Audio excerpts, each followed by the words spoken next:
Having arrived, I'll call to order the Finance Committee meeting of Monday, August 29th, 2022, and ask staff to call the roll.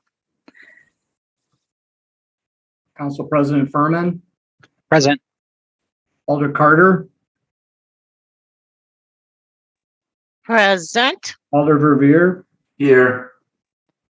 Alder Figueroa Cole. Here. Alder Vitiver. Present. Alder Evers. Here. Mary of Quorum. Thank you.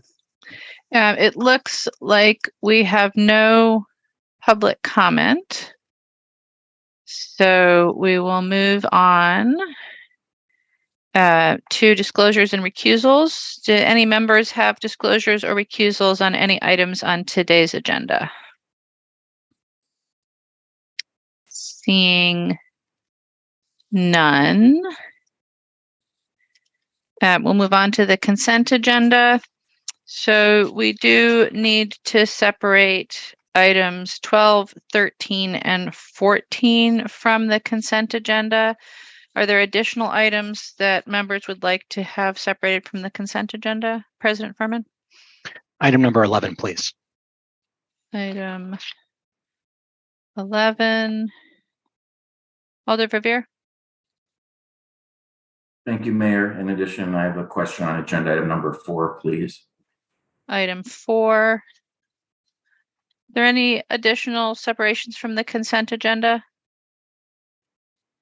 All right, so I have us separating items 4, 11, 12, 13, and 14. Seeing no additional items, President Furman, a motion on the consent agenda, please. Move consent agenda excluding items 4, 11, 12, 13, and 14. Is there a second? Second. It's moved and seconded. Is there any objection to recording a unanimous vote in favor? Seeing no objection, we'll record a unanimous vote in favor of the consent agenda. I would like to ask the body if we could take up item 13 first, out of order, for our colleagues who may wish to go to Plan Commission, and then come back to the rest of our agenda. Is there any objection? Seeing no objection, Mayor, I'm sorry. So I actually don't see any of our colleagues that we're going to. Oh, I see one. So no objection. Thank you. So then, Dave and Christine, I'll hand it over to you for item 13. Thank you, Mayor.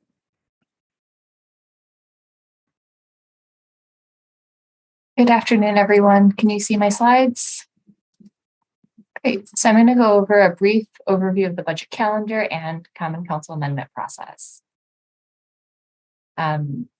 We'll also talk a little bit about how you can prepare for the capital budget hearings that begin next month, or at the next Finance Committee meeting in September, and in general, how to prepare an amendment and go through the next few legislative meetings on the budget.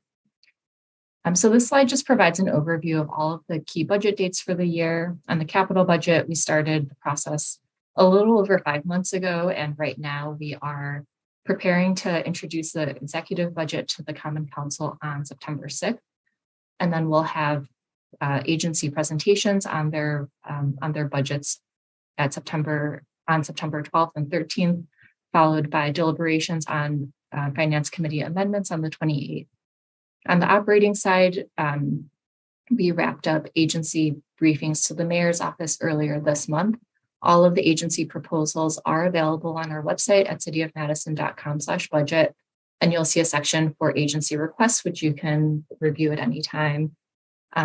We're just starting the process of developing the executive budget, and we'll introduce that to the council on October 11th, followed by Finance Committee briefings, amendments, and then both the operating and capital budget will go to the full council the week of November 15th, with another opportunity for the full council to propose amendments. I'm just taking a closer look at just the Finance Committee portion of the deliberations. For each the For each budget, both the capital and operating budget, you'll have 3 meetings. There will be 2 nights of briefings where agencies will present what is in their budget, and 1 night for you all to have deliberations on amendments. So in both operating and capital, the first night starts with regular business, followed by agency briefings. This meeting is also the first finance committee meeting that will allow for public comment on the budget.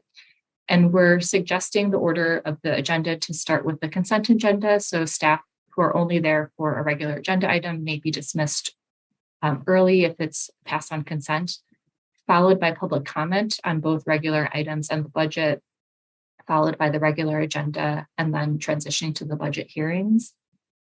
The second budget meeting is a continuation of the Monday meeting, so there is no public comment. We'll just start right where we left off with the agency briefings and go until we get through all of our agencies. And then the third meeting is the amendment deliberations. And again, that begins with regular business, followed by discussion on the budget. And that's the second opportunity for public comment on the budget at a finance committee meeting. So we're suggesting, again, the same order of operations where we start with consent before we go into public comment. And another note is that the capital budget briefing is on a Wednesday, which is atypical to accommodate holiday schedules. So please note that we're meeting on Wednesday, not Monday of that week.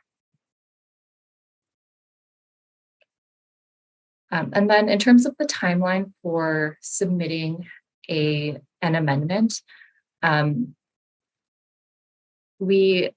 members of the committee can submit an amendment idea at any point after the budget is introduced.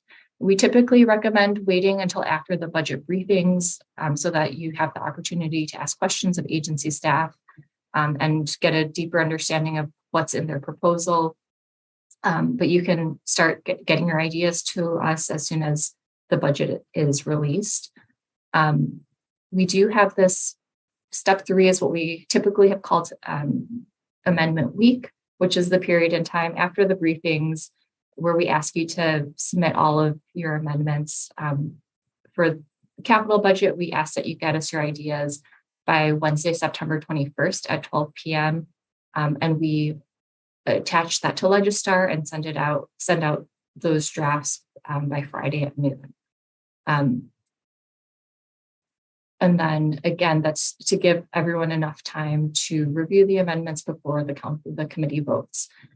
Similarly, on the Common Council side, we have about a week for amendments. We ask you to submit by the Wednesday before the vote meeting so that we can publish by Friday and then give you a few days to review the drafts before you have to vote on them.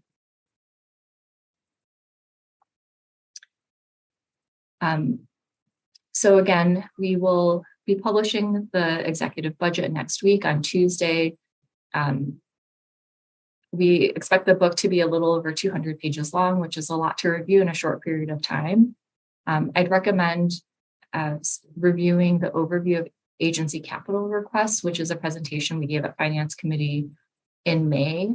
Again, there will be some changes between the request and the executive budget, but this presentation just gave a general overview of parameters for the capital budget and some considerations around debt service, borrowing levels, and things you might want to take into consideration when making decisions. We'll also be preparing an executive summary that will have the mayor's message as well as some major changes and highlights for the budget. This will be a separate document from the budget book, and it'll be prominently displayed on our website.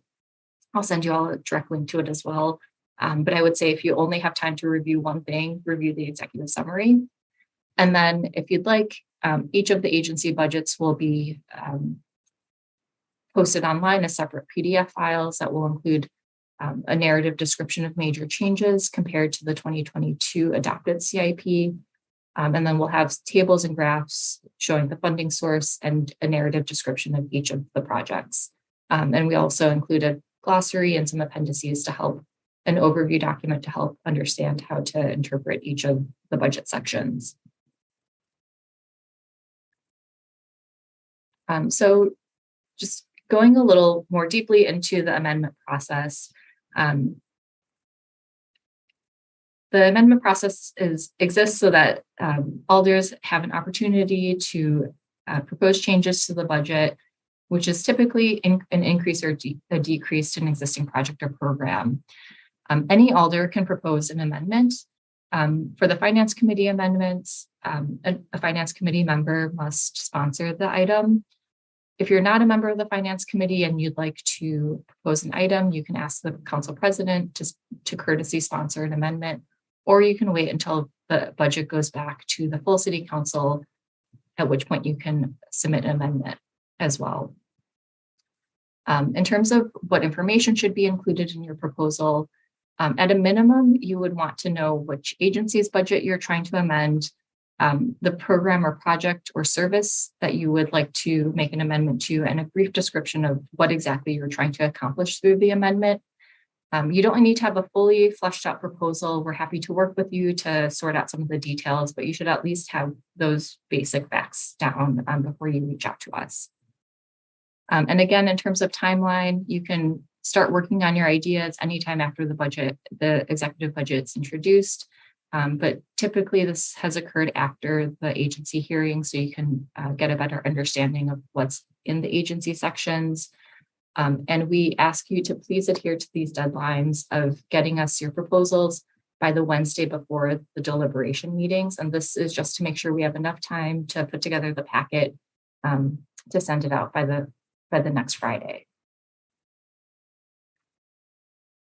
And similar to prior years, we're keeping the process fully digital.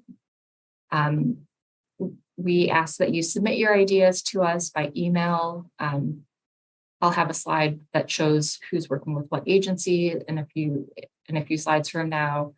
And once we have your idea, we'll work with you to complete any financial analysis of your requests. And we'll go back and forth over email to get a draft that you approve. And if you'd like to have co-sponsors on your item, we ask that we include all the co-sponsors on the email so that we know who supports the item. And we'll publish the final packet online as well as attach it to Legistar. So I think one key point I want to make about amendments is that it's not just a finance or budget exercise. It's really about engaging agency staff to realize your ideas. So the process really starts when you all have an idea to change something in the executive budget. Again, amendments typically either add funding to an existing project or service, it creates a new pot of funding, or it creates a new project. It reallocates funding across existing services or reduces funding. So once you have this idea, I think it's really critical that you reach out to the agency that would be impacted by your amendment. Agencies typically have multi-year plans and strategic priorities driving their work. So something that you might want to see in 23 might already be scheduled for an out year. Or it might have intersections with other work plans that affect how feasible it is in the given year or timeframe that you are proposing. So some things to consider when you reach out to agency staff is, asking if this work is already going to happen through an existing plan, if it's on their horizon list for future projects, considerations of whether the agency has the capacity to implement the plan with existing staff, and whether or not there are operating impacts that would impact whether or not you can decide on it at the point of the Finance Committee briefings. We really encourage you to reach out to agency staff early in the process to vet the ideas before we even get started on the financial analysis piece, because understanding the feasibility is a key component of having a successful item. So again, after reviewing and considering all of these components, then we can work on doing the financial impact analysis to put forth the proposal to the Finance Committee. So again, just summarizing the key tips from those last few slides. One is reach out to agency staff early to discuss your ideas. You can copy budget staff just so that we're in the loop. But we know that some of those conversations might start early in the process. Again, for timeline, you can reach out to us at any time. And your idea doesn't have to be fully developed by the September 21st deadline. We just have to know what your intent is so that we can start planning the proposal and making sure the documentation is ready by our internal deadlines. And again, for sponsorship, for the finance committee process, any alder can submit for finance committee, but if you're not a finance committee member, you should reach out to a member, including the council president, to ask for a courtesy sponsor. And if you have multiple sponsors, make sure everyone is in on the different email communications so that we know who exactly is sponsoring which version of the amendment, so that we have that correct when we finalize the packet. And if you want to wait until the Common Council process in November, Common Council amendments do have to have 2 sponsors. So just keep that in mind. And this is just a screenshot of what one of last year's amendments look like. The top section is identifying information, which again has the agency, project, a brief description of what exactly is happening. And so this is the basic information we would want from you as alders about the intent of the amendment, and we can work with you to flesh out the language and kind of put the specifics to it. But I would say this is kind of the basic information we need to get started. And then the fiscal analysis and operating impacts is something that your budget analyst can work with you on, and we'll update the result of the votes after the meetings. And just so everyone's aware, the budget team is currently has 2 analyst vacancies of 4 positions, so we are quite short-staffed. We do still want to be available to you all to help you develop your ideas, but just please keep that in mind as you are emailing us. We'll do our best to get to you in a timely manner. All of the agency portfolios and assignments are available on EmployeeNet if you go to the finance/budget page of EmployeeNet, and you can also always email me directly. And the last 2 slides, I just have some proposals for engaging you all in the budget process. The first is we are going to be hosting office hours that are going to be informal drop-in sessions for any alder who wants to come and have a one-on-one or small group conversation about the budget. We know this is a lot of information, and finance committee isn't always the best place to ask questions in a big group. So we have a few times in the morning, afternoon, and evenings. I'll send out calendar invites to all alders, and you don't need to pre-register. You can just drop in.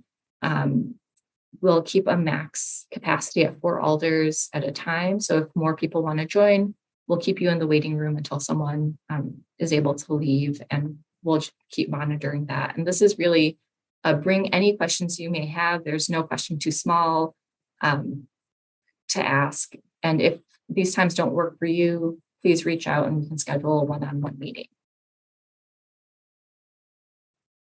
And then the second item is the finance team is planning 2 public-facing informational webinars on the budget to talk about the budget process and what is in the executive capital and operating budgets.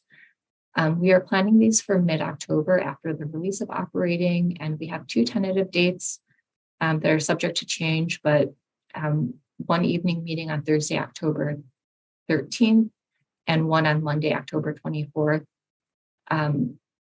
Once we have these dates finalized, I'll reach out to all of you, and it would be great to have alders co-sponsoring and co-hosting the events. We would do all the organization, but this would be a chance for you to share this with your constituents, invite your constituents to attend. And again, this would be more of an informational session where we do a budget 101 and talk about the process, as well as highlights of what services and programs the budget is funding. And we'll have some form of a moderated chat as well to be able to answer questions from the audience. So we will finalize those dates in the upcoming week, and we'll reach out to you to get this information out there. So that is all I had for the overview, and I'm open to any questions. Thank you, Christine. Are there questions? Alder Fair. Thank you. I maybe missed this, but is there a list of which agencies, the list of agencies like in order for when they'll be presenting? Or are you not there yet? Yes. We have a draft right now. I'm waiting to hear back from a few folks, but we will be posting that in the next week or so, along with a public notice that gets posted. So we'll have that to you at least a week or so in advance of the meetings. Great, thank you. Thank you, Alder Verveer. Thank you. And thank you, Christine, for the presentation. I actually had gone on EmployeeNet at the beginning of your presentation to see if we had updated the portfolios of you and your mighty but small group on the budget team. And I noticed that EmployeeNet hasn't been updated yet in terms of the portfolios. Is it fair to assume that you, Betsy and Ryan, will be the only analysts on board as we go through the amendment process? And so you would be the three folks we'd be working with, and EmployeeNet will be updated shortly. Yes, so it's all the agencies are split between me, Betsy, and Ryan, and I can actually. I'm in EmployeeNet now, and it lists 2 vacancies and all those portfolios as being unassigned with the 2 vacant positions. Yeah, so for the vacancies, there's a linked PDF that will open a separate window that has the temporary assignments. So we can make that a little more clear on the meeting as well. Yes, thank you. I wouldn't have figured that out unless you would explain that. Thank you. Yeah, I'll share a direct link, and then we'll work on updating that main page so it's more evident. Wonderful. Thanks again. Thank you, Mayor. Thank you, Alder. Are there any other questions for Christine on this? All right. Thank you again, Christine. So that'll take us back up to item number 4 then, which is Legistar 72854, approving and implementing changes to the facade grant program. President Furman? Move adoption. Is there a second? Second to adopt. Moved and seconded to adopt. Are there questions for staff? Alder Verveer? Thank you, Mayor. And I do have a question for you. I think Matt would probably be the one covering this, Matt Miklajewski, I'm guessing. So Matt, my question is a clarification as to the Urban Design Commission's role. As I understand it, the process is that for the grants that are $10,000 or less, UDC would not be involved unless they're required to, by virtue of the location and zoning code requirements. In the staff report, it's a little inconsistent or unclear as to what UDC's role is for grants above $10,000 under the proposal. And actually, this same question was posed at the last UDC meeting by the chair, Cliff Goodhart, because he too thought it was a little inconsistent or unclear. So I thought maybe there'd be a revised document for tonight's meeting. But specifically, if you look on, if you have the draft in front of you on page 2 of the draft, it says for under B, facade improvement grants between $10,000 and $20,000, it requires UDC approval clearly in the last dot point on the page. And then when you move on to page 3, under number 5, simplify the facade grant approval process, 5B3, it says UDC approval would still be required for grants of $20,000 and above. And so if you are only reading that sentence, it appears that grants between $10,000 and $20,000 do not require UDC approval. You see the inconsistency or where a clarification is needed? I do. Thank you, Alder. I believe that the direction is that any grant above 10,000 would require UDC approval. But I can work with my colleagues in the department to update this memo accordingly, just to confirm that. Thank you. And that's what Rebecca Canara articulated at the UDC meeting, was that anything above $10,000 would still go before the Urban Design Commission, which I think is very appropriate.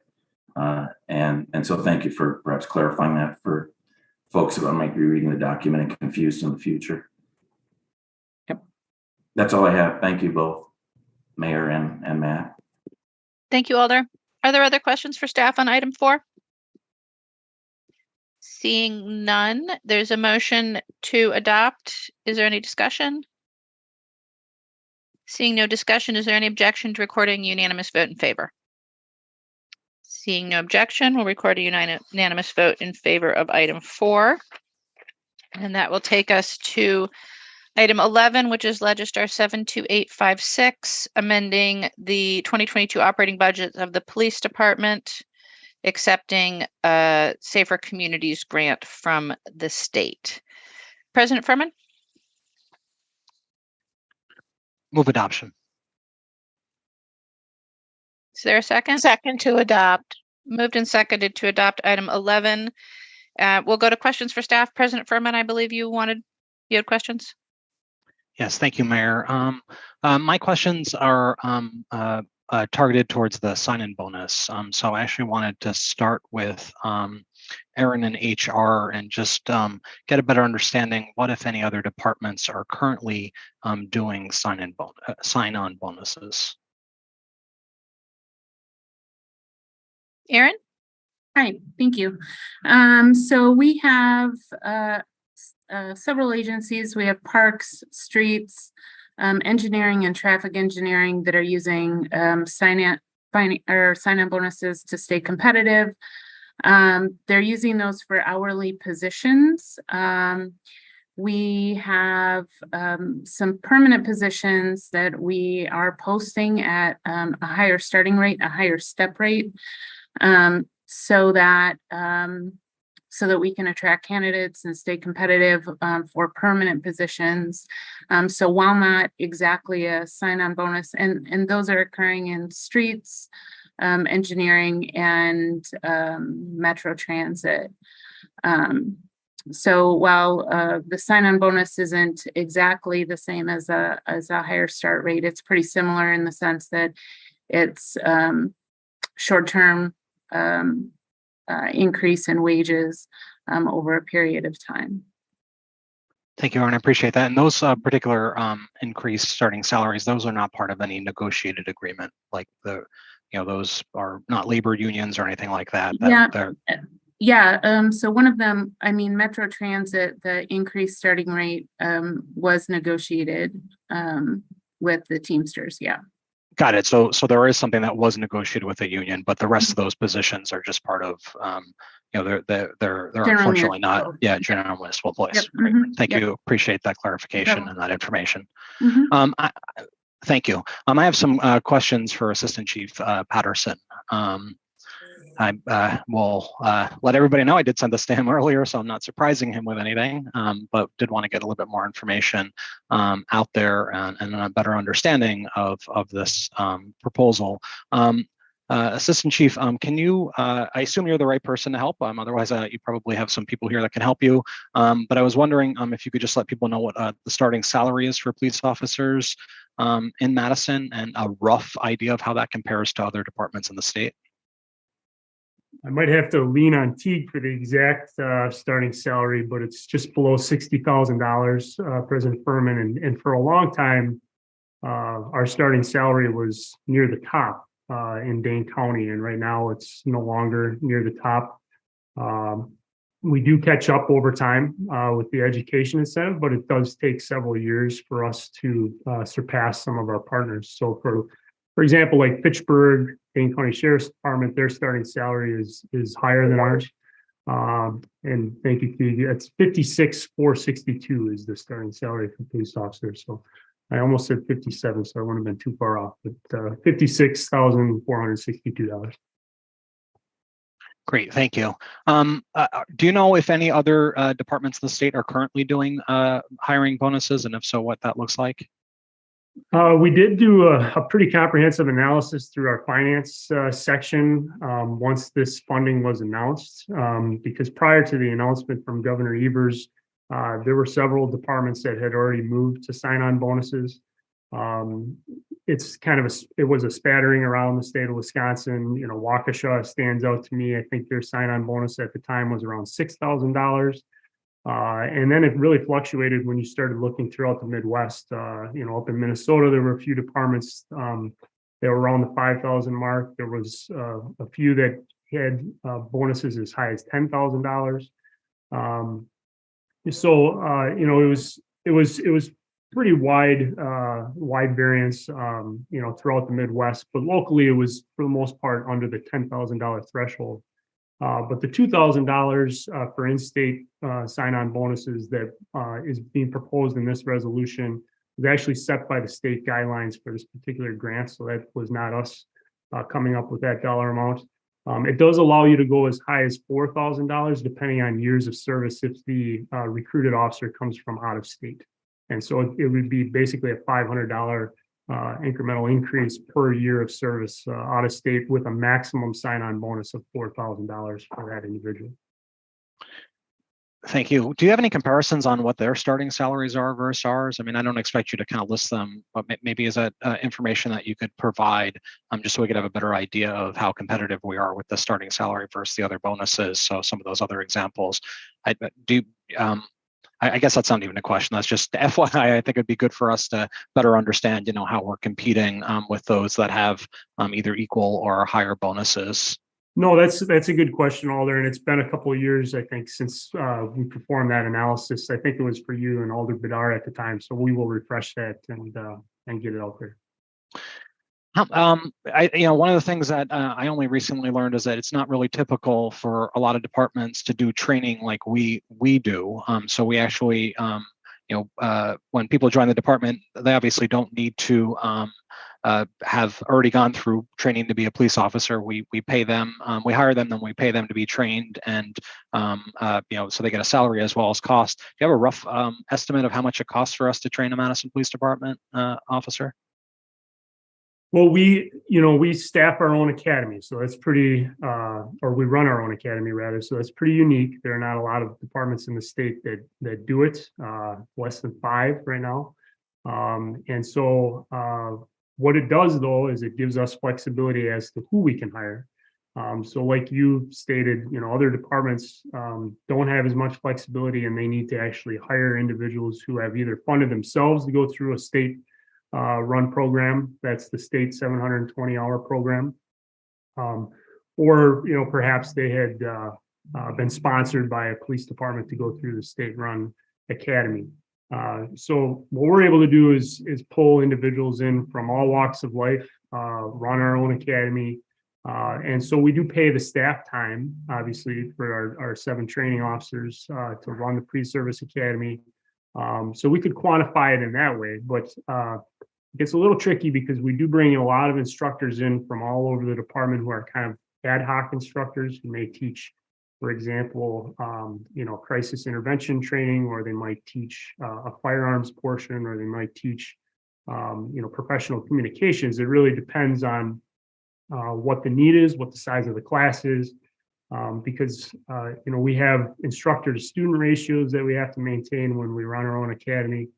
So the polls throughout the year kind of come from all over. And I know this is something that a lot of people would like to see what the exact cost is, and we can get close, but it's going to be a bit of an estimate since there are a lot of variances from academy to academy as to who we pull and how many we might have to pull depending on class size. So right now we have a class of 46 recruits. So that's a much higher demand than when I went through when there were only 24. So I'm not quite getting your response, but we can get you an estimate, Alder. I'd be guessing right now though on the exact. Oh, I appreciate that. How much does the state program cost if I want to be a police officer and sign up for that state program? That's a really great question. I can get back to you on that. I'm not entirely sure exactly what it is per student. Okay, I'm curious to see that information as well, to see what somebody would have to pay. Obviously, they also wouldn't get a salary while they did that, like like we do with our officers in our They would academy. not. That's correct. Yep. And then my last question, just is, I know this is going to be a decision for the 2023 budget. Right now, we're just accepting the grant, and the 2023 budget will actually decide, my understanding, on whether or not we would do these bonuses. What were some of the other things that could this money possibly be used for, and anything for retention that was considered instead of doing sign-on bonuses? We had hoped that retention was going to be one of the marquee mentions in the guidance of the grants. Unfortunately, when the guidance came out, the word retention is not found anywhere in the document where it explains what the money can be spent on. But the major topics, the number one listed was recruitment incentives. Number 2 is for medical testing, then training, wellness and counseling programs, equipment, fuel, technology, but no weapons. And then temporary contract personnel. And then it can be used for salaries of new employees if you wanted to bring on a full position with that funding. Canine units are also listed, and then community policing initiatives. Okay, so there are a bunch of different options if I wanted to talk to you folks about, another thing that the council could consider, and we can consider that likely as part of the 2023 budget. We can still accept this grant, I assume, now. And if we decide ultimately not to use it for the sign-on bonus, we as long as we're within those parameters, would be okay. Correct. Yeah, T, correct me if I'm wrong, but if we accept, we can always then move to modify, as long as we're within the guidance of the original instruction. Fantastic. I appreciate that. Thanks so much. Alder Furman, may I add one thing to that? Sure, please. Good afternoon, everyone. One of the things that I wanted everyone to consider regarding the recruitment bonuses is that we have a really big push for this next academy to increase our diversity. We have been creating a program which we call the MORE program, Multicultural Officers Recruiting Effort. And part of this program, I think a big part of it, is the signing bonuses. For the first time in our academy history, we get an opportunity to do this. We're already talking to several multicultural candidates who are interested in coming in. I had an opportunity to talk with some of our training staff, recruiting staff, as to why we're losing candidates who are multicultural candidates and women. One of the reasons is because they are not applying from within Dane County. And so we have to bring them from other areas. And for some candidates, specifically single mothers, specifically African-American candidates, English second language candidates, they need help establishing residency here in Madison.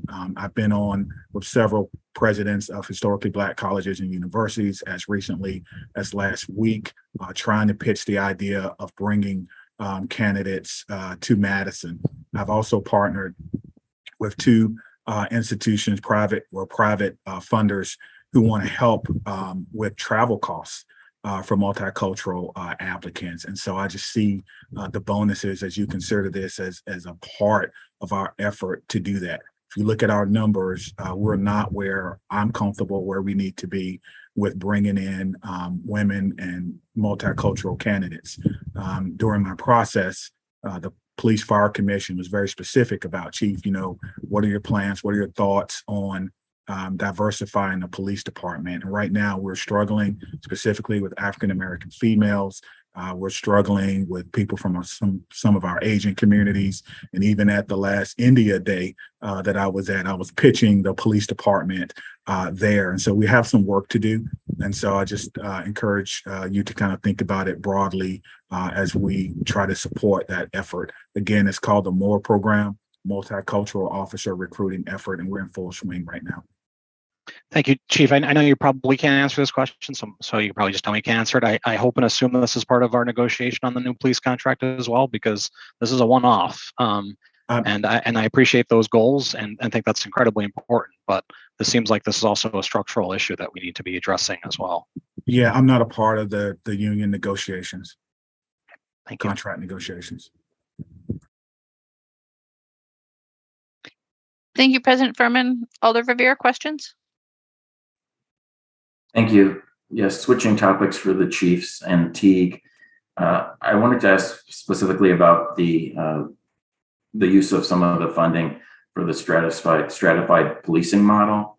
It's unclear to me from the resolution text what exactly that approximately $100,000 would be used for. And perhaps to start things off, perhaps one of the chiefs could explain the stratified model or T.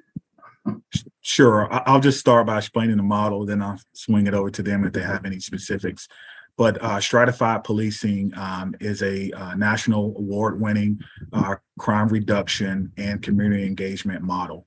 The model was created by Rachel and Roberto Santos down in Port St. Lucie, Florida. It originally began with the BJA grant and then became other training sites across the country. Many police departments, including Philadelphia, Delaware State Police, again, Port St. Lucie, Greensboro, and some other police departments have implemented this model. It's basically the model that we've been working towards for a very, very long time, where we are looking at incidences of crime and disorder, specifically from an evidence-based policing perspective, also a problem-oriented policing perspective, and an accountability perspective. What the training and the implementation really does is it sets in detail and in policy everyone's responsibility for what level of crime and disorder problem our community wants us to focus on. And so it's not about punishment, it's not about arrests, but it's about working with the community to understand the underlying issues that may be driving crime from an evidence-based policing perspective. And I think that's one thing that has been missing in policing, just that collaboration of putting together evidence as well as community input to figure out how do we solve and reduce crime in our communities. And so I'm really excited about it. I think it's going to be a good addition to what we already do here at the police department. Thank you. So before perhaps JP answers the question about the exact monies, perhaps let me ask this, Chief, and that is, it sounds like we have not implemented stratified model here yet. You're doing that with your administration. Is that accurate? So I should assume that we do plan full implementation of this stratified model. Yes, sir. That's the plan, to go to full implementation. Obviously, we've been talking a lot about problem-oriented policing recently. And then, of course, the summer strategic plan is kind of like a warm-up for what we'll be doing absolutely every day, and not just during the summer. And so I think we have the staff that's ready and willing to kind of roll with the model. We don't have it in policy yet, and part of it we'll be making sure that it's in policy, and the other part is, of course, making sure that it's within our culture here in the police department. Thank you. I appreciate that. I think we're all familiar with phrases like community policing, of course, and problem-oriented policing. After all, you know, the father of those was Herm Goldstein, the late great Herm Goldstein here from Madison and the UW Law School. So as you say, the stratified model complements those models that have been around for decades, like at this point. Yes, sir. It's actually, I'm a visual person. You can visualize a triangle, and at the base of that triangle is problem-oriented policing. On one side is crime analysis and data. The other side is accountability. And so within all of that is the structures that will be put in place here to ensure that we're working the model correctly. Thank you. And JP, I know you wanted to answer maybe some of those questions, or at least the financial one I posed at the outset. No, I apologize. I just want to clarify one thing from Alder Furman, Alder Verveer, if I may, but yes, please do. Yeah, I want to make sure our intent on these sign-on bonuses is very clear, but our hope is, if this is approved at the September 6th council meeting, the full council, that literally on the 7th of September, we would start advertising that this would be available. And the reason being is that we think we're likely going to be joining a larger pool of law enforcement agencies, since literally every agency in the state got some of this funding, that we will be in competition with all of them. And the competition, to be very blunt, has gotten quite fierce. including with a large agency across the street who recently signed an MOU that will allow for some significant incentive for recruits. And so bottom line is we don't want to be the only agency not offering something, because there are individuals being recruited by multiple agencies. That we experienced that this year where, we lost a recruit, for example, to Appleton PD, and I don't want to lose a recruit to Appleton PD over $2,000. So the hope is to remain competitive statewide and be able to share that as soon as possible.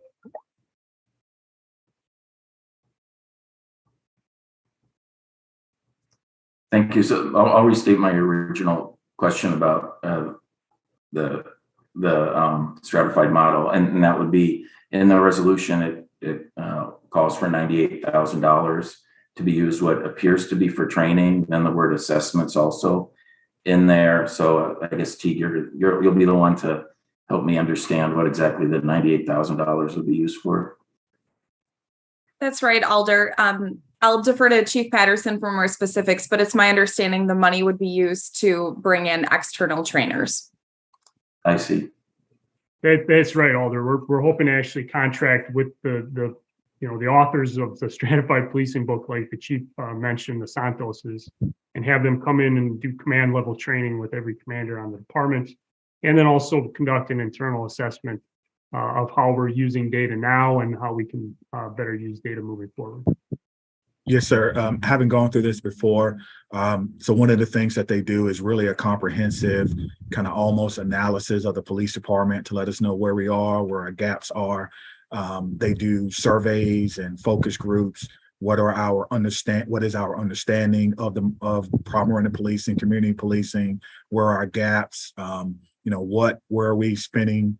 Where is it a duplication of services, that type of thing. And then there's some policy writing in that as well. And then most importantly, the actual training. I see. And all that would be for the $98,000? That's correct. Very good. And that would cover our in-service training for all supervisors or the highest command staff level? Yes, sir. It's agency-wide. Agency-wide for all street supervisors as well, all sergeants? Yes. Very good. Thank you. Very interesting. Look forward to hearing more as you're moving toward full implementation. Thank you, Mayor. Thank you, Alder Verveer. Alder Carter, questions? Yeah, most of my questions have been answered. I just have one.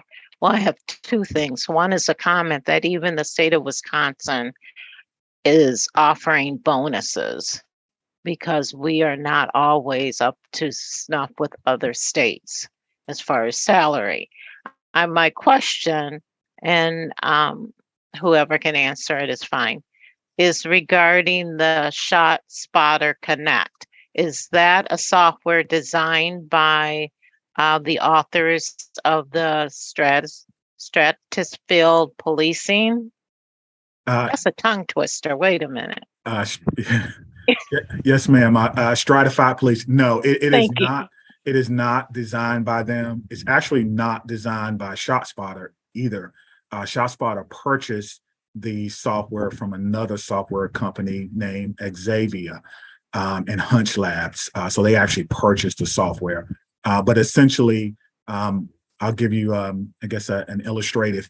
So, and a captain goes to meet with an alder, and the alder tells them that there's a community that would like to see more police presence or would like to see more police engagement. With the software, the captain could go back and pull up that neighborhood on the map, the ShotSpotter Connect map, draw a circle around it, and then there's a drop-down box that will come, and the captain can direct the patrol officers or whoever what he wants them to do. He could select foot patrols. He could select talk to a community member. He could select pass out crime prevention flyer. He could deselect traffic stop. He could deselect self-initiated or pedestrian stop. And the software is then connected with our computers. And as the officers go into that area, the computer will give them an alert saying, hey, the captain has a mission for you. And so the person would then see what that mission is. Okay, foot patrol. Okay, talk to a community member. pass out flyers. And when he or she or they completes that, that they will log it into the computer, simply clicking a few buttons and then leave. And so what the computer does, it tracks that activity. Red box means it hasn't been done. Yellow box means it has been done. And green box means, yellow box means it's in progress, and green means it has been done. The thing that I like about the software is the boxes will turn to red after about an hour or two. And so what it does is it really cuts down on what's commonly referred to as over policing. It cuts down on the discretionary stops that sometimes gives people some pause. And then on the back end, when the captain or commander meets with me during an accountability meeting or an assistant chief or even an alder, he or she or they are able to pull a report and actually be able to show the community what we're actually doing with our time when we're in the areas where we're needed.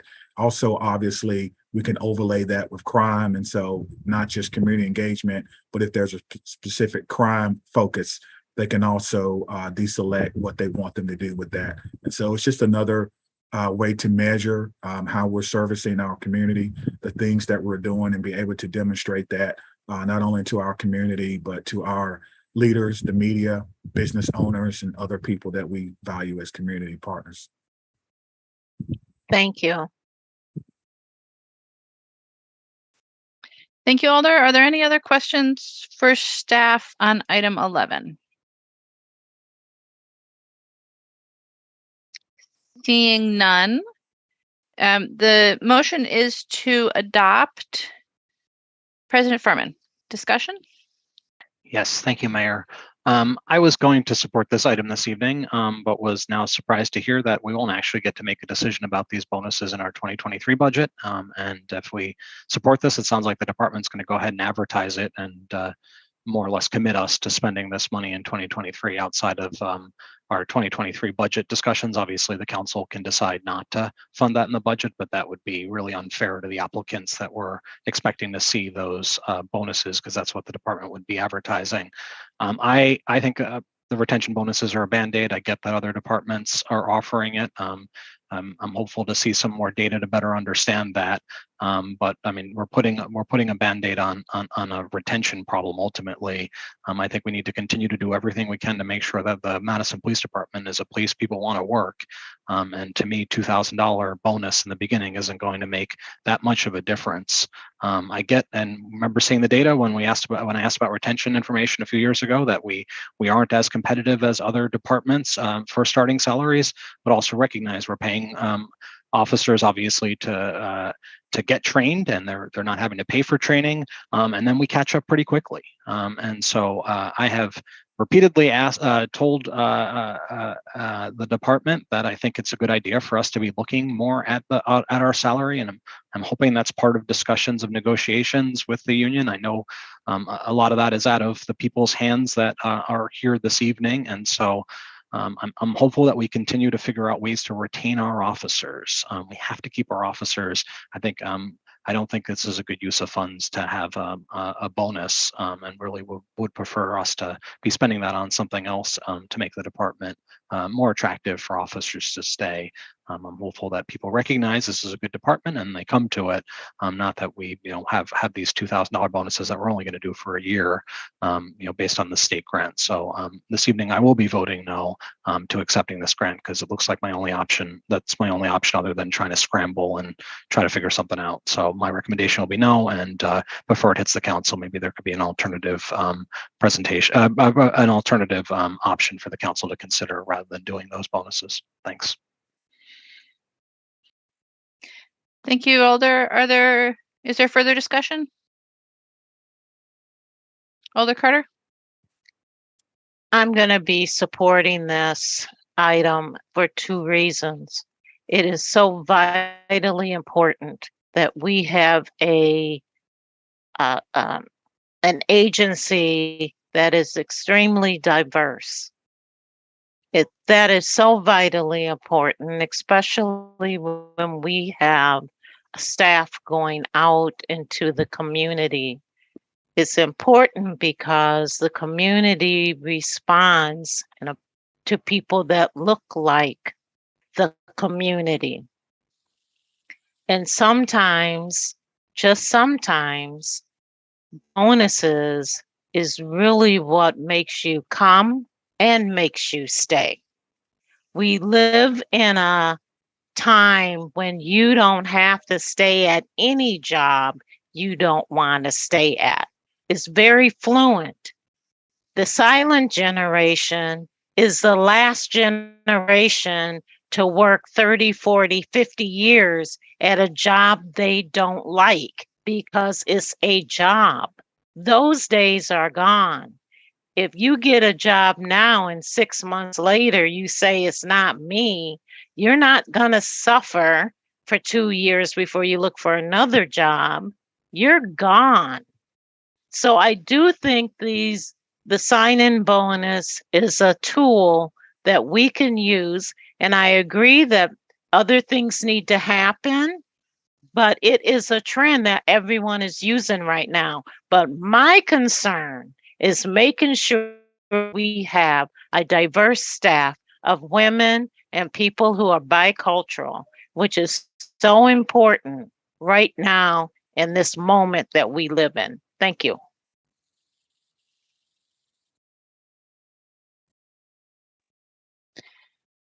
Thank you, Alder Carter. Alder Evers? Thank you, Mayor. I'm going to be voting in favor of this, though I appreciate President Furman's concerns. But I don't think it's an either or. I don't think that we just focus on recruitment at the expense of retention. I think it's possible for us to do both. And I believe that I would hope that the department is doing both. But I agree with Alder Carter that this, I don't want to be thought as frustrating the chief's direction in terms of a multicultural focus in recruitment. I think that's critically important for our city right now. I appreciate the progress that's been made in that regard, that Wisconsin Public Television, or NPR, I think it was NPR, did that story about the number of women in our department. But we can do better, and we must, and a program supported by the state grant that focuses on a multicultural recruitment effort, I think is very important. And I don't want to stand in the way of that, either in this vote or on council. So I'll be voting in favor, and would ask my colleagues to do the same.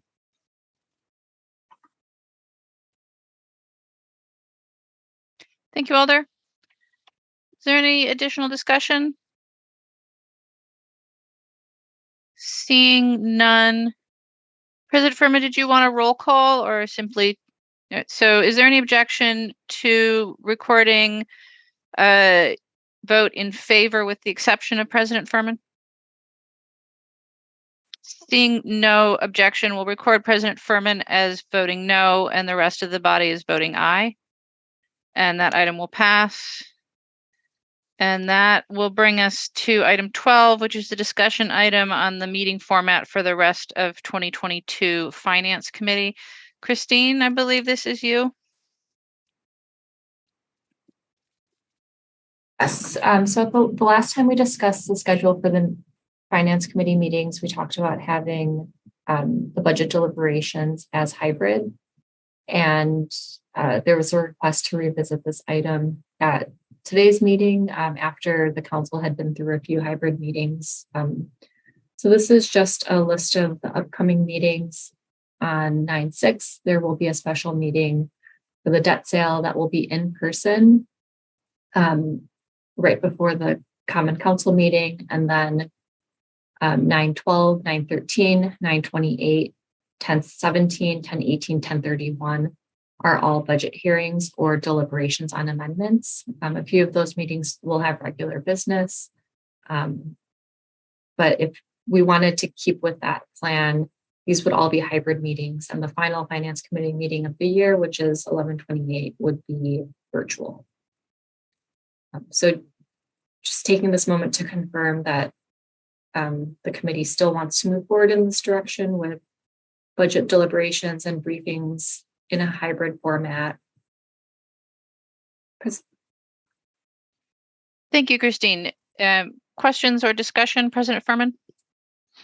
Thank you, Mayor, and thank you, Christine. I am a fan of, I'll get out at least in the beginning of the regular meeting, remaining virtual. I'm struggling a little bit with whether or not we should be doing hybrid for all those budget meetings. As everybody knows, those are incredibly long meetings, and there is a lot of facilitation that is necessary for us to be in the council chambers, including additional staff, et cetera.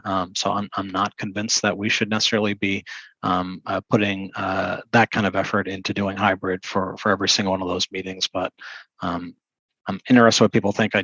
With at least me saying the caveat, having seen a lot of the coordination that needs to take place to get that room to be available and usable by us. Thank you, President Furman. Alder Carter? I'm supporting the schedule as Christine has presented. Thank you. Thank you, Alder Carter. Other questions, comments, thoughts, feedback? Alder Figueroa Cole? Christine, could you please put the schedule back up? Thank you. Yeah, Christine, why don't you just keep that slide up for Thank you. folks? That's all I have at this moment. Okay. Thank you, Alder. So perhaps we could deal with this special meeting. That should be relatively easy. We've already decided that that meeting will be in person. In the past, we had it in either the clerks or parks conference room so that we didn't interfere with council members coming into chambers and getting set up. But I don't know if anybody has strong feelings about being in council chambers or in another room for that meeting. Alder Carter? You're muted, Alder. Thank you, Mayor. I think it's fine if we are in another room so that we don't interfere with people coming into the council meeting. Some folks might want to even come in a little bit earlier. I mean, the council meeting, not finance. Thank you, Alder. Is there any objection from finance committee members to just ask staff to find an available room in CCB? Right. So Christine, if you would just do that, I think it's easier that way. Clerk staff, et cetera, IT staff can be setting up council chambers and not have to come in earlier for that. And then jumping to the other end of the schedule, is there any objection to just saying that the 11/28 meeting will be virtual? No objection there, so we'll confirm that. So that brings us to the question of the budget meetings. And so Christine, your proposal is to have them as we've been having the hybrid council meetings in chambers. And am I correct in that chambers is still the only room that IT has set up to do hybrid? That's a room we've reserved, and we've done a training with the IT media team. I don't know if there are other options, but that's what's on the books right now. I just ask because historically we haven't done finance committee meetings in chambers. And the chambers format is less conducive to conversation and discussion. And so I was a little surprised to see the proposal that we would be in chambers as opposed to across the street in 215, which is where we usually have had finance committee meetings. But I don't know if any of the IT staff on the line know if that's an option at this point in time. I don't think 215 is set up for a hybrid meeting, Mayor. All right. I just got media team confirmation as well that it's the only available space. Okay, thank you. I don't suppose anybody wants to go to just in-person format. All right, is there other feedback, discussion of those meetings? Alder Figueroa? I mean, I don't know. I mean, based on the feedback that we got and currently with the council meetings, I'm inclined to be hybrid only, but I'm flexible. But that will be my preference. But I'm flexible to whatever the rest of the team decides. I'm sorry, Alder, do you mean virtual only or hybrid? I'm sorry, virtual only. Yeah, thank you. Thank you, Alder. Alder Vitiver? I was just going to say that a potential compromise might be to have the public comment meetings hybrid and then the ones that don't have public comment as virtual, only because, right, we know that when we make something accessible to one group of people, it's inaccessible to another group. So the hybrid is the most accessible to everyone. Just a potential compromise. Thank you, Alder.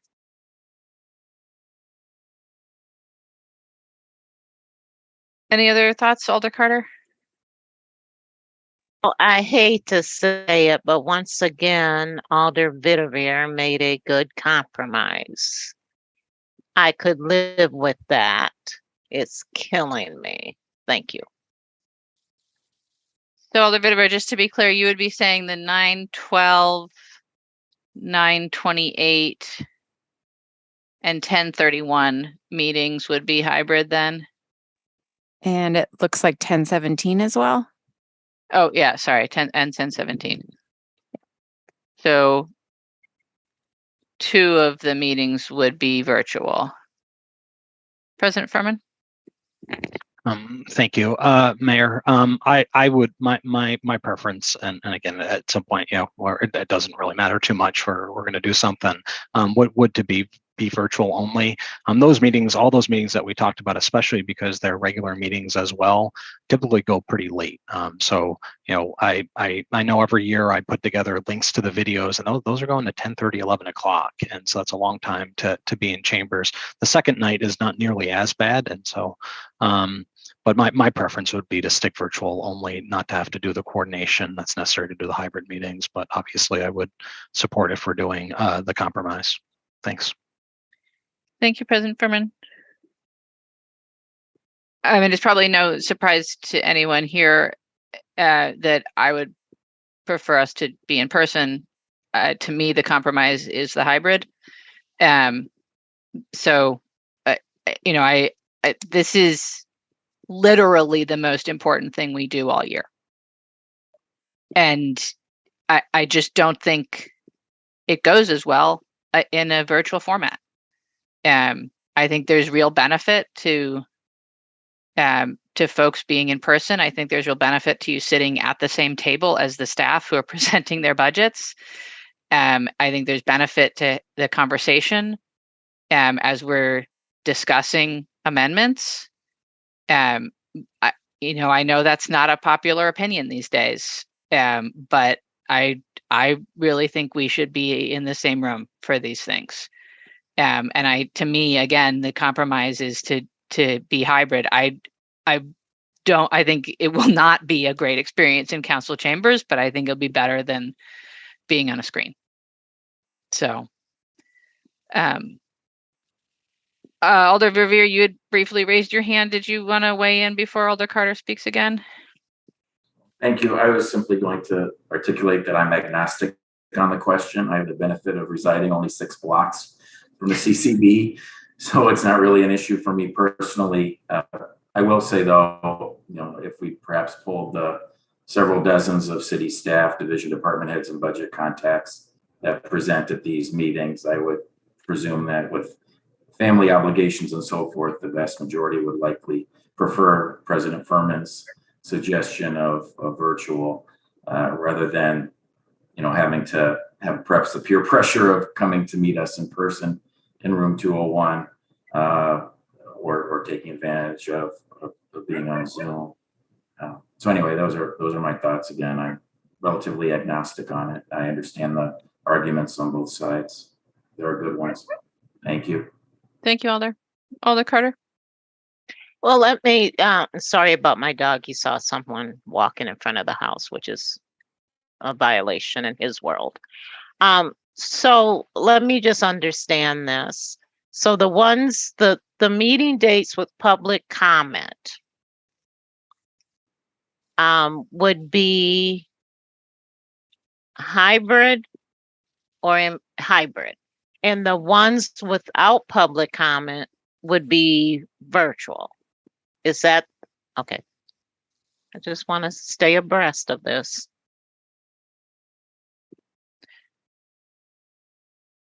All right. So, seems to me like so far the center of gravity is with the Vitiver compromise. I've heard 3 alders express support for that and 1 alder express an agnostic feeling. Alders Evers and Figueroa Cole, do you want to weigh in favor or against that, Alder Figueroa Cole? Guys, I'm sorry. I had to jump to another meeting. So again, just pick whatever, and I'm not gonna hold it against anybody. So Okay, thank you, Alder. yeah. Alder Evers. Yeah, I, with all due respect to the mayor's wishes and strongly held opinion on this, I am sympathetic to the impact of these long meetings on staff. And I do think that there's a give and take here, and there is an advantage for these long meetings to be able to do it in a virtual setting so that folks can offer their input from home rather than coming down and waiting for their turn in the queue. I understand that perhaps we will not always do this way, but I think that while we're still, subject to some restrictions and some concerns about the spread of COVID, that there's every reason to maintain it for this budget season and then reevaluate next year. So I'd be in favor of what President Furman has recommended, that we go all virtual. That said, I can live with the compromise as offered by Alder Vitiver. Thank you, Alder. President Furman. Thank you, Mayor. Obviously, this is a discussion item. I don't see that. I don't know if we're moving a motion, but I think I've heard enough to say that I believe we should be virtual. So I don't know if we want to call a vote on that or what. But that would be my. Yeah, somebody should make a motion here because we have to. Yep, direct I'd like to staff. make a motion that we stay virtual for our finance meetings through the end of the year, with the exception of a 9/6 meeting where we're going to be in person before the council meeting. Is there a second? Second. Moved and seconded to be entirely virtual for all except the 9/6 meeting. Is there any objection to recording a unanimous vote in favor? Or would anybody like to offer a amendment? Alder Vitiver. I would amend it to having the ones on the screen as virtual.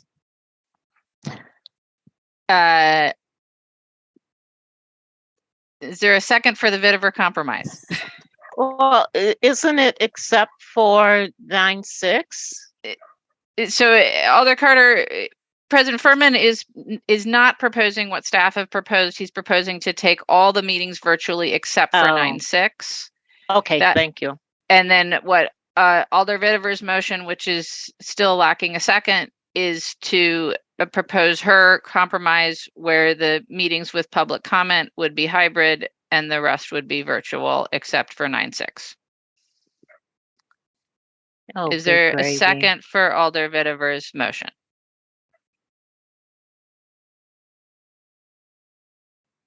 All right, fails for lack of a second. Is there objection to recording unanimous vote in favor of having all our meetings except for 9/6 be virtual for the rest of the year? No objection then. I will be toasting you all from my office. All right, so that brings us to item 14, which is closed session. President Furman? Thank you, Mayor. When the Finance Committee considers the following matters, it may go into closed session pursuant to Section 19.85, subsection 1E, Wisconsin statute, which reads as follows. Deliberating or negotiating the purchasing of public properties, the investing of public funds, or conducting other specified public business whenever competitive or bargaining reasons require a closed session. The Finance Committee does go into closed session. Notice is hereby given pursuant to Section 19.85, subsection 2, Wisconsin statutes, that it may reconvene an open session without having to wait 12 hours as specified in the statute. And I move we go into closed session to discuss the State Street Campus Garage Mixed-Use project. Is a motion? Is there a Second. second? So moved and seconded to go into closed session. It's a roll call vote. So all those in favor of moving into closed session, aye. Those opposed, no. As your name is called, and I'll ask staff to call the roll. Council President Furman, Aye. Alder Carter, Aye. Alder Revere, Aye. Alder Figueroa Cole, Aye. Alder Vitever, Aye. Alder Evers, Aye. and it's 6 ayes. It was 6 ayes. We'll move into closed session, and we will stand informal until staff tell us we are there. Yep. Just waiting for the live stream to jump off.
Okay, so coming out of closed session on item 14, which was a discussion of the State Street Campus Garage mixed-use project.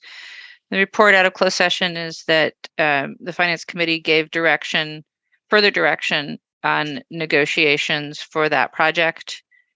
And that is the end of our agenda. So a motion to adjourn would be in order.